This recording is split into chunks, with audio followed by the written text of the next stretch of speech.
President Trump greeted with the sound of cheers and USA chants on Saturday as he arrived for the NCAA Men's Wrestling Championship in Philadelphia. But before his raucous welcome, the president sat down with OutKick's Clay Travis on Air Force One to discuss the status of his second term. NFL players, John Jones at the UFC, I know he brought the belt over. Christian Pulisic, great soccer player.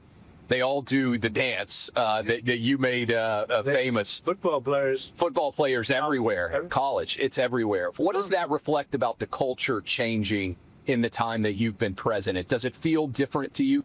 We had a great opening month. We had a great second month. You know, now it's 2 months already, and the second month was equally as good to the first. And I'd like to see if we could stop the soldiers being killed, even though they're not American soldiers. Although it could, you know, a thing like that could lead to World War III, you know, in fairness. But I think it's somewhat under control. I had a good relationship with President Bush and actually a good relationship with President Zelensky, too. It'd be a great thing to be able to stop it.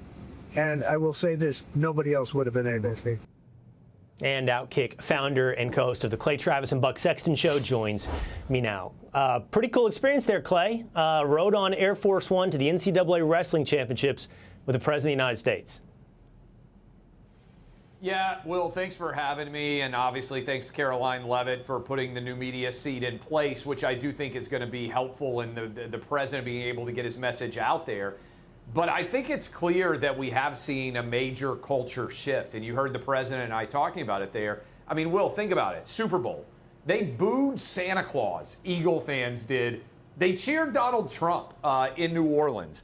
At the Daytona 500, he was on the Beast driving around the track. Went crazy, that crowd, NASCAR did. And now, as you see on the screen, I got to tell you, I was sitting right there on the front row with the president. If you keep the tape running, they put a green face on me. Like, I don't know, it wasn't a good spot with the angle there. But I shook his hand. It was an electric environment as everybody is coming undone as he walks out in there. And I think this is reflective of, there I am right there. I think this is reflective of the overall sports fan in America, men in particular, but also a lot of women, being aligned with Donald Trump for what I believe is a common sense revolution that he's leading right now. And it wasn't just the crowd. We saw the incredible matches, many of the champions, the winners coming over to shake hands with President Trump. You know, the Air Force, huge upset at the end, the Air Force cadet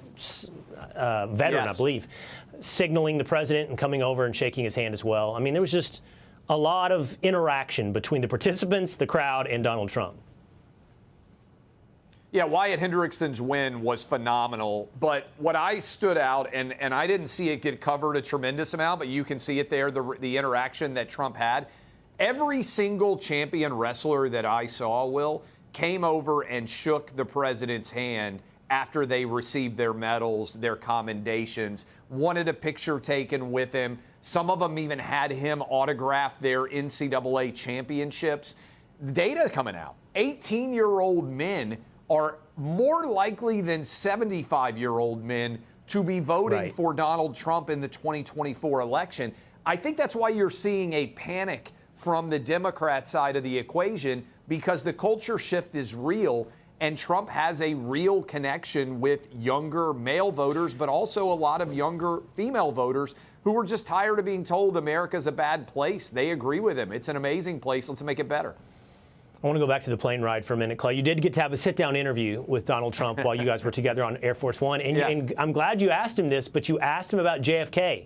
You asked him, what are you supposed to take at the end of an 80,000-page release? Who killed John F. Kennedy? Here's what he had to say.